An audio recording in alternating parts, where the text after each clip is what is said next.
It's your boy Zay the Goat, and we on the next episode of Daddy Dutiez. I'm a young turn nigga, I been lit since a jit. You can't tell me shit. I'm looking at my closet and all my guns like which one got more kick. I ain't tripping about no bitch like a baseball, they all gon' get hit. Got money put up for my kids and hollows in my stick. I know that my brother. We in Maximus. We got Ira. Woo!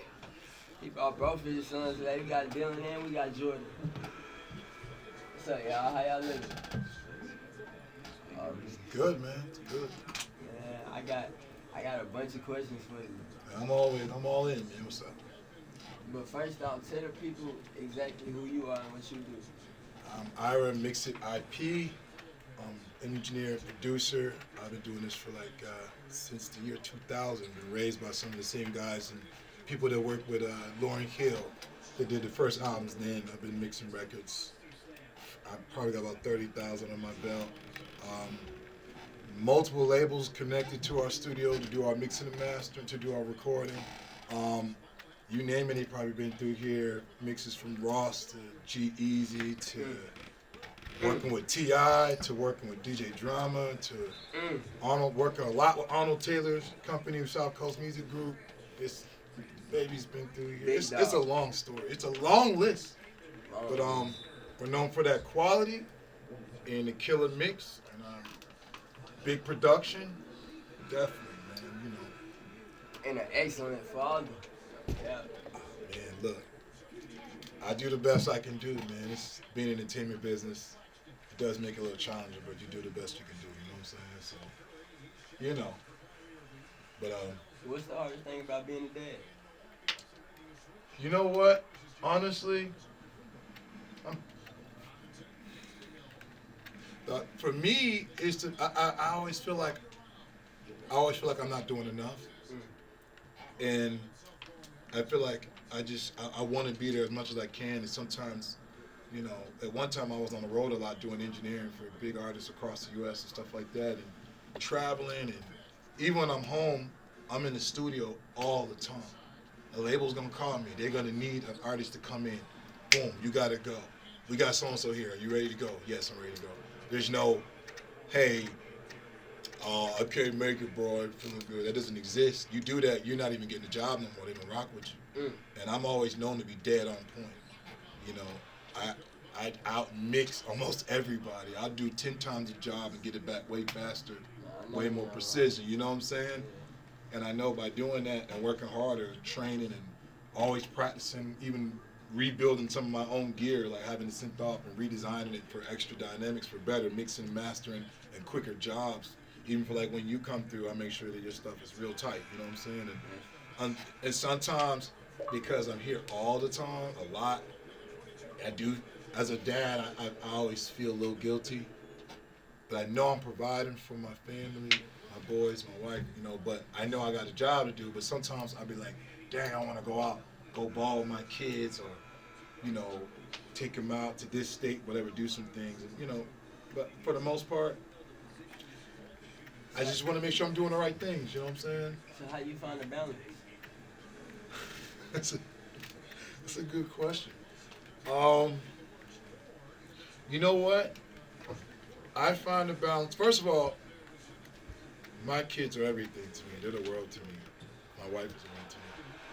Anytime I do anything and I'm struggling, I feel like it's really hard to do something, or I've been working for 2 weeks straight, I always, you know what? I always see them in my head as their 1-year-old and 3-year-old versions. Because as a dad or as a parent, those versions of them when they're not talking as much, or you know, it's not like they talk a lot. It's just when they're younger and they're babies, you're thinking to yourself, I gotta do this. I have to be there. Like, I cannot fail my youngins. You know what I'm saying? So when I do something that's really tough, I feel like I'm struggling. I put their baby versions in my head. I'm like, this is why I'm doing this. Yes, I haven't been home in a while. Yes, I'm freaking hungry. Yes, they want a whole album done in less than a certain amount of time. I never complain about it. I never, I just know that I'm doing it for them. And when I do get time, the first thing I'm doing to them, with them, I try to spend as much time as possible, but I try to explain the business aspect of things. You know what I'm saying? Both of them have business minds, even at early ages. When you say business minds, what you mean by that? Well, you know, there's a structure to things. Like, for example, Jordan, you know, he has the musical ear. Mm-hmm. He's the actual vocal stamp on Dill's beats.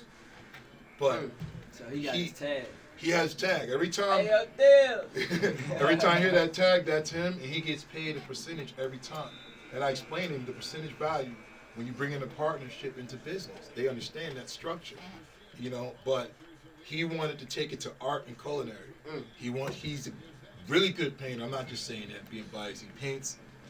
He can draw very well, and on top of that, he can cook. But he's into his school. He wants to make sure his school's on point. Yeah. And he only That's 14. But he started doing this at the age of 8. So I tried to teach him the game, but he ended up taking the business, the music game, and he turned it into learning art, and he kind of started focus on business and like selling art and stuff like that in the future. Boy's already looking at his $1 million houses. When he was 10, he said, "Dad, I want this one." I'm laughing. I'm like, "Yo, okay." He's like, "No, like I'm serious. I'll figure it out." Oh wow. This one at the age of 12 I showed him how to hustle beats. I showed him how to do the music business into distribution and how it works.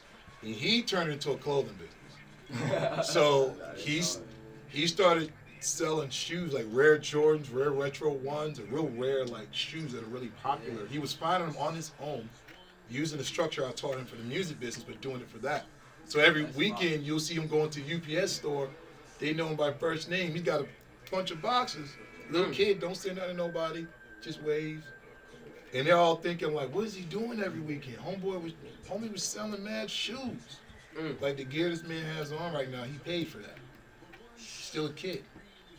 And everybody thinking, yo, you be flossing your kids. Like, nah, he did that. He runs his own business. Now at 17, the beats. And he ain't got on nothing cheap beat now, I'm gonna tell you that. The shoes, let me tell you, the shoes and the beats, your boy, he's still in high school. About to get out, and he was making his own living. This one's already planning. You know what I'm saying? So they all. I'm just glad that my wife and myself influenced that to them, and then I'm like, okay, I don't feel bad about some of the time I wish I could spend with them because that's all I want to do, really. So then, if that's the case, like if your kids like that, like, so what do you buy your kids? Like, you know what's cool? They don't want nothing. They don't ask me for anything. And when they do, it's really small. The beauty of it is they understand budget, they understand balance, and because they've seen their mother and I come up, it didn't just happen. They seen us struggle, they understand what it means. So it's crazy, like this one will ask for shoes, but he'd be like, yo, Dad, check it though. He'd be like, look, they're only this much. How about this? Can I just pay down half of this right here? We wait till they go on sale and I go the other half later. He was already talking like that at the age of 12. No, that's different. I wouldn't even think like that. Well, the thing is, they've been raised around adults their whole life. I raised both of them in a studio. I was so busy that we literally raised both of them in the studio. You know? Yeah. And they've been around business-minded adults their whole entire life. So that's what their minds are on. Even when they're gaming, they're both big gamers. But even though I go hard in the studio, I try to make sure whatever I'm doing, I'm making sure I'm passing my knowledge down to them to understand there's a wealth in mind, you know? So that makes me feel better. That's the balance for me, knowing I'm pushing the information down and they're understanding and learning, you know? So I guess that's how that works. So have you ever had to be a father figure to like a child that wasn't yours? You know, it's crazy because I teach classes for audio engineering institutions, and the classes in LA and stuff like that, they can take them here now. We have our own class programs where we can do anywhere from 13 all the way to age 65. And a lot of people, they've flown kids out, flown grown women, men out to our programs. And a lot of these kids, a lot of times, these parents will bring the kids here because they know music is a message. Music is a way. It's a way to get through. music can really change that. Mm. I didn't know I was gonna be a role model. It wasn't my goal, but I ended up a lot of the younger, I'll say, learners, clients, and even the sign artists, some of the younger ones. I can still communicate, and sometimes I do end up breaking down knowledge to them because I really care. This business can be cold at the same time. Not everybody's dirty, you know what I mean? But you got to learn there's certain lanes, and sometimes they just need someone to talk to because they may not have it. Yeah, you definitely got it right there. Some of these kids, you don't understand. Some of these kids coming up from the streets, these kids are mad intelligent. Mad intelligent. You should There's hear. no guidance, you know. They just need someone to listen to. Someone to listen to them. Like when you actually take time to listen to these kids coming up and what they go through, but then you hear the intelligence in their minds, how they're speaking, how they're relating, and when someone gives them a chance, you'll be really shocked. And that's what the education thing's about. It's affordable for those who's not gonna have like 20, 30,000 to drop on in school. Ain't nowhere near that. Some of it ain't even a price, depending on how you go through it. But I know it's molding people and it's giving people opportunity. So when you look at it that way, I ended up being a dad role a lot more than I thought I would be, but it's okay. I know it's getting through. You know what I mean? But So what's one of the most important things that you made sure that you taught your kids? Like respect. Mm. Both of them have respect. This one in elementary school, knowledge and respect. Let me change. Respect, knowledge. I'm gonna get him. His mind has always been different since he was even a baby. He talked with extreme intelligence. I mess with him all the time, but I love him for that. Homie was in middle school, and he got sent to the principal's office because he was upset because the teacher was the English, she was teaching it wrong. And it upset him. And he knew there wasn't a lot of him around. What you mean teaching it wrong? Like she was saying she was giving the wrong information. Like she would say, for example, well, every time you say it's mine, excuse me, man, it's mine. And he was upset, like, how am I coming to you, the youngin, for knowledge, and you're teaching it wrong? She got upset and sent him, and he got upset because he talks. He's not scared to talk what he believes in. But he kept it respectful. He didn't get mad at her. He didn't, like, throw tantrums. Just the fact is, he stood up for himself, still respected her, but his knowledge, he was, like, trying to tell her that she was teaching wrong. She got upset, sent him to the office. The principal was about to expel him, and she was like, oh, my God, I can't do nothing to this child. He didn't do nothing wrong. He's right. How are you going to expel somebody for being right? They looked at him totally different ever since. Crazy. Now that I think about it, I done had a moment like that too. Where I done had to teach the teacher because the teacher was acting like Egypt wasn't in Africa. Like, you feel me? Like I'm over here like, what? So, I definitely know that type of. Man, that's crazy. It happens, man. Unfortunately, it really happens. Yeah. Other than that. So, when did you have you had that talk with them, like that talk? No. It's like, ain't that just one on camera, but it's 100. I'm all about 100. Let's not. Nah, I gotta be a hypocrite. You gotta give them that. You know talk, what? Man. You know what's crazy? You see how Dylan put it on? Jordan get up, man. Wait, hey man. I know my kids I know they great looking. I know that. And when them boys, their blood is mixed. Their backgrounds, Black, Asian, Caucasian, and I think a small percentage of Indian. And knowing your rights, knowing your culture, and knowing your, I stuck to that. But I will say that subject was kind of hard to. Unfortunately, they learned it and started understanding it more than they were supposed to from watching other people. Dylan, why you making a face? I mean, I tried. I don't really have much to say on that. I'm not gonna lie to you on that. So about his beats. Get off subject quick. Nah, okay. Not So, for real. nah, now I'm finna interview y'all though. Y'all mind I ask y'all a few questions? Okay, so the first question I got for y'all is, how old y'all wanna be when y'all had kids? If y'all do.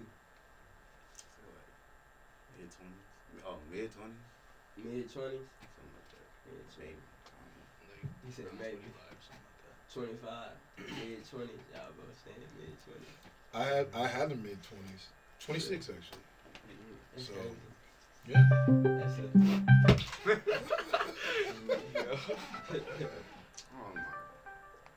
Hey, it's real. Nah, you good. It's bro. real. You good. You good. So, do y'all ever like clash heads with y'all dad? Like. Sometimes. It's not like nothing It's like serious. small disagreements and stuff. Okay, so what's one of them like?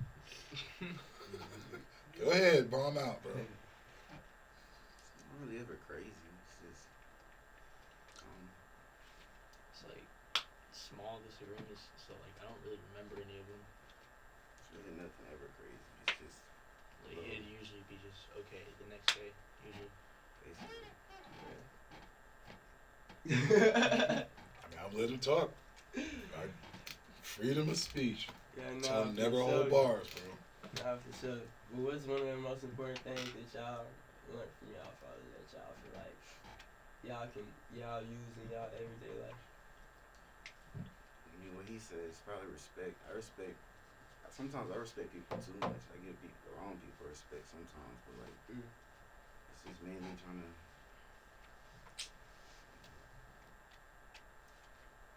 It's just mainly respect. I try to treat everybody the same, like how I want to be treated. Don't really bother nobody. Just be cool. Yeah. Definitely cool. What about you, Jordan? Yeah, it's about the same thing. It's like, yeah, it's basically respect. Like, just be a good person, basically. Whenever you can. So 10 years from now, what y'all see ourselves doing? Probably still working on my art. Like, Art. selling. Probably have like a main job. I'm not sure exactly what I'm gonna do yet, but like, I like building stuff, so I'm probably gonna do something with like engineering. Alright. I'm trying to do a bunch of things. Like, I want to start a building brand. I also want to start like. It's like a bunch of stuff. It's you know about drop shipping? You said it's called what? Drop shipping, like Drop shipping? yeah. Nah, explain it to me. It's basically you start a business that you know how like those Chinese marketplaces where they have like really cheap things and people get them for the low. Yeah. You start a business, you upsell it, and it like you basically make profit off of somebody else's product. And you said it's called drop shipping? Yeah. Nah, you just put me on. That's It's nuts. Very lucrative business, actually. There's another. It's something similar to that, but you're selling a service instead of a product. Like say somebody wants to do like logo design, make a website, make a brand off of it, sell their product, but you're promoting the product. So like, it's kind of a business partnership, Yeah. but you're making profit from what they're doing. That's actually. You're basically just promoting what they're doing. And like after I get done with all that, just invest it into something, move on to like real estate, just investment stuff. That's what's up. That's what's up. Man. These are their own concepts. That's what's up. Now that makes me proud, I ain't gonna lie. Hey, Yeah. do y'all have anything else? Matter of fact, go ahead one more time and tell the people who y'all are too. Like just remind them. I'm Dylan. I'm a music producer. I make beats. I used to sell shoes. I stopped a little bit, but I just mainly make beats right now. Just looking for other things to do. I'm Jordan. I'm an artist. I work on art, and I'm gonna end up start selling it when I get a little bit older. It's fire. Ira Mix It IP, producer, engineer, Entrepreneur. yeah, investor, car lover too. I love, What you pull up in today? well, unfortunately, ain't no unfortunate, man. I'm gonna tell you right now, man. The greatest vehicles ever are Acuras because they're freaking indestructible. My Acura MDX, old school Acura MDX, that thing, the interior is unlike anything else on the planet. The thing drives immaculate, and I've had over 40 cars already, and all of them owned. At one time before they were born, I had 8 cars in my yard. My wife had her own 4. Oh wow! And that was before they were born. And the thing is, with me, I love German performance vehicles. It ain't even about pulling up and stunning. When I wrecked my Porsche because my wife's Porsche, she won't let me go on that, but a deer wanted it more than I did. But I would literally, I have good friends in the exotic world, so I'm known to like every other weekend I'll get a 911. I used to get like Maserati Ghiblis, and then I'll get a Maserati Quadriporte. I'll test out, and I'll literally bring them on a mountain. It's like the performance, the feeling of it. It's a worldly feeling. You can't get no other vibe than that. Taking it on a mountain, and it's just you. See, what's funny is people see those commercials where somebody be sitting there smiling like this when they got on the mountains. Bruh, that's me. It really be feeling that That's great. crazy. The feeling is unlike anything. The performance is nothing like it. So where we live, I drive in the back of farm roads, and those farmers be taking care of them roads. Them roads be flawless. What's your favorite car?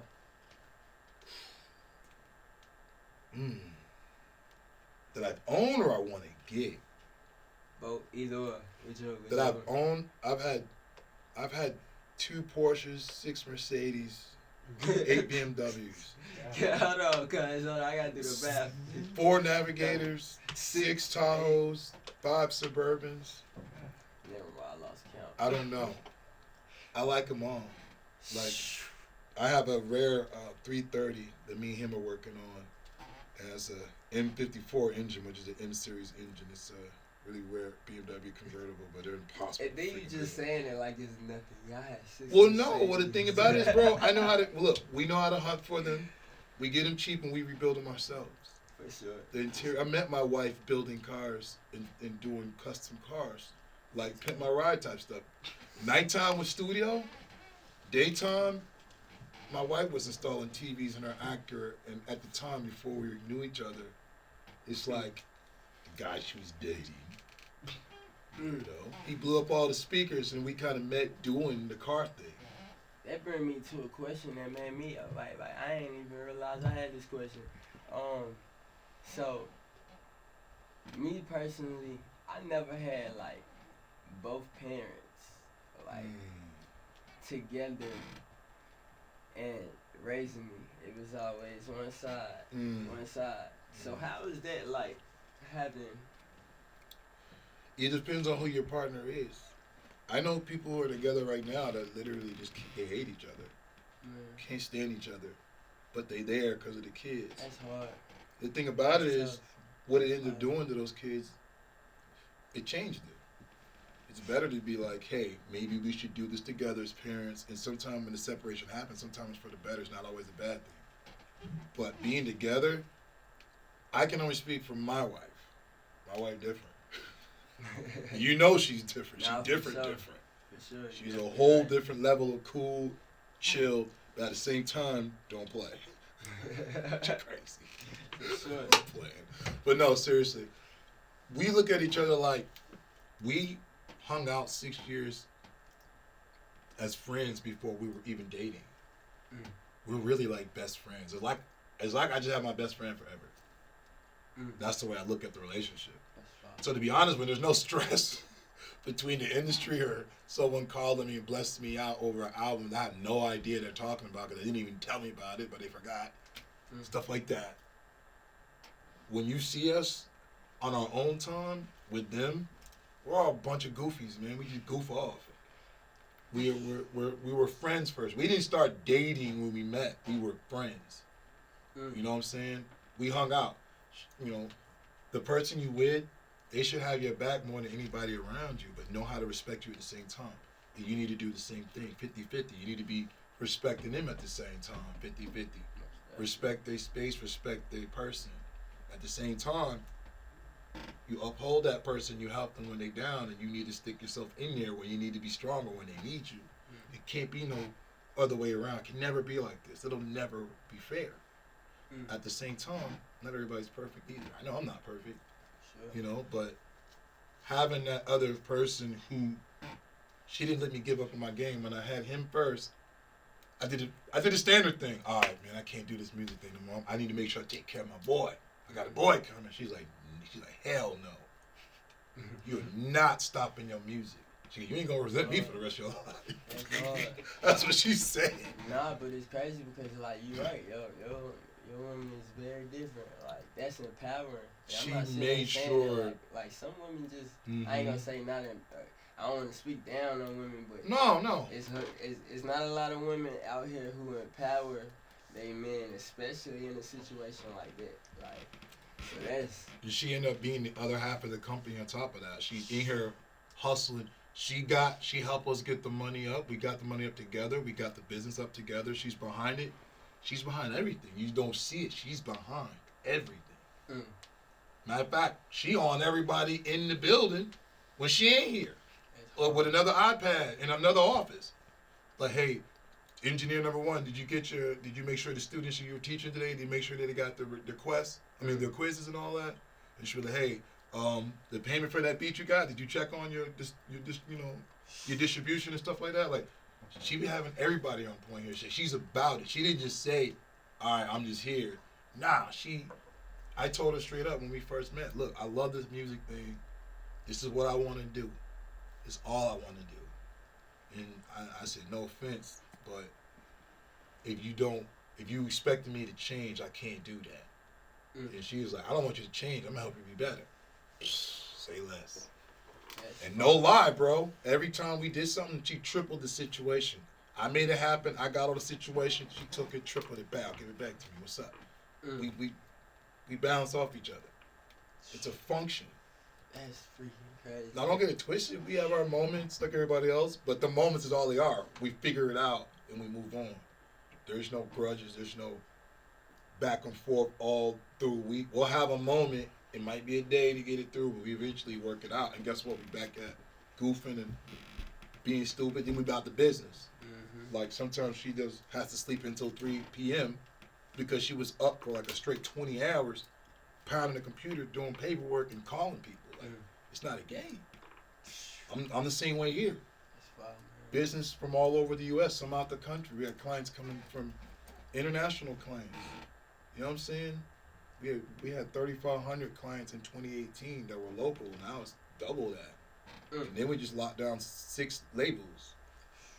6 label contracts with 1-year recording contract to record all their artists. Yeah. Yeah. Fellas. Why we raising these two and they watching it all happen? Fellas, I'm telling you, in case you ain't realized, like, that's what an empowering woman can do. Can take what you do and triple it and quadruple it. Oh my God, we learn from each other, boy. That's fire. I learned something, I share it. She learned something, she shared it. Then we learn the next thing. She'll take a class here, I'll take a class when I can't bend. Take it, wow, put it together, keep it going.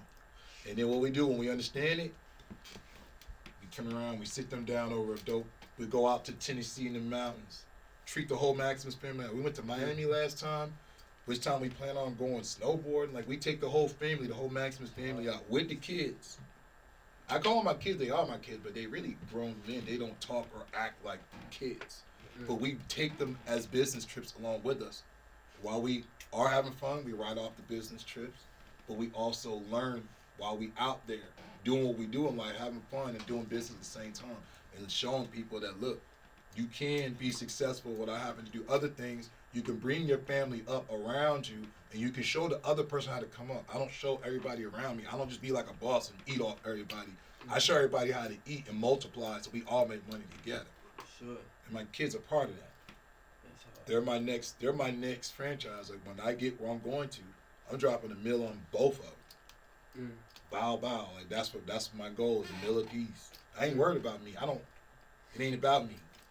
It's about what I can do for others. You know what I'm saying? That's hard, man. And it's funny, you see everybody else bank account around me different. Mine, I don't care about it. Money's not really serious to me. I think it's a way that we have to do what we need to do in life, but I don't live for the money. I live to be a person. A lot of people can't say that. I know guys that have glass mansions and drive Lambos and are suicidal. Talking to me, and I'm like, bro, you good? Like, why are we talking about this? And asking me how I'm happy. I'm like, bro, it's not easy, but yo, you good? So You know what was your relationship like with your dad? Still good. My dad is 92 years old and still here. Still here. And we still have a good relationship. Now, the thing is, my dad he had us very late. So we were like 3 generations away from each other. So it was we had a relationship. We have one. But it's because the age gap is so big. Yeah. You know what I'm saying? It's like, Y'all don't really understand each other? yes and no. My dad is so different from me, but what I do get from him is how I don't stop working, and I build. We built this. Literally, all the rooms in this studio, we built them by hand. Custom acoustics, everything's acoustically perfect. I get that from my dad. He never stopped working. He came from the country, about 8, 9 different siblings on a farm, bro. My mother's from up north. They from New York. You know what I'm saying? So it's 2 different things. But my dad, what I do get from him, one is respect. Number 2, never give up. He never gave up. And back then, you got to think, everything he was doing, there was segregation, all that shit. And you didn't have right for anything. A lot of people don't understand that. Like, Martin Luther King, all that. He was there for all that. He's seen it. He's been through it. Army and all that, bro. So, how he's not even sour to this day, he's older, so he gets, But at the same time, as a kid coming up, though, like him still being, when I was a kid, he was a happy guy, very nice, kind of reserved, didn't talk much. But he taught me respect, value, and work hard for what you believe in. Be decent. You know, that was enough. That was enough. He was there. You know what I mean? And my mom was there, and I won't put on camera how they are, but they're still together. No, for sure. But at the end of the day, it's all about how much the parents just care about the child, whether they're together or not. Do you care about your children? They definitely did something right, because you came out excellent. You feel me? I'm not and your perfect, kids came out, you feel me? Excellent too, though. I'll take the compliment, but I have times where I'm like, oh God. He was on the outside looking in. He's like, laughing. He knows. You know, we go through a lot of things like the average normal people. It's just, we just make sure we keep a professional composure in public the best we can. Because it's a very hard lifestyle. But if you love what you do and you love your family, you'll figure it out. You know what I mean? That's all it's about. Figuring it out and loving your family. Thick or thin, bro. It just doesn't matter. I'm here. I'm here for it all. You know what I'm saying? So, yeah. Man, I want to say thank you for being part of this episode. Thank you for having us, man. Thank you. This is my life right here. I love putting them on camera. Are you serious? It's great. 2 superstars, too. Make sure you tap in with Dylan if you need some beats. Make sure you tap in with Jordan for the art. And please make sure you come to Maximus and just get this full experience. If you're an artist in Charlotte, I promise you, it's one of the studios you're going to want to come to. Thank you, brother. And my God, I'm going to put on camera how talented. I already told you off camera. Before I even started working with you, I told you how I felt about your charisma, bro. Like, what you do on that stage, what you do in a mic, bro. You different. You different. I told Carter the same thing. I said, that boy different. He got it. And that's not being, I don't tell you stuff, I don't say stuff I don't believe. I'm passionate. But and then seeing you get behind the mic, how you just navigate and you execute instant melodies, bro. You good, bro. Man, we got hits for days. Oh man, I love, man. I have so much fun working with you, man. We both do. It's fun. You make it fun again, and that's great. When I can have fun and I can get around and dance and act stupid, cause I feel it. That's good music, man. For sure. So yeah, you make sure you go get y'all watching the show. You need to make sure you're supporting this dude right here. You can stream everything this man is doing. Thank you, man. Mark my words. You watching the next one. Yeah. That wrap up Daddy Dutiez. That was dope, man. That was fun. That was fun. Thank you, man. I really enjoyed it. Thank y'all. For real. Super dope, brother. Man.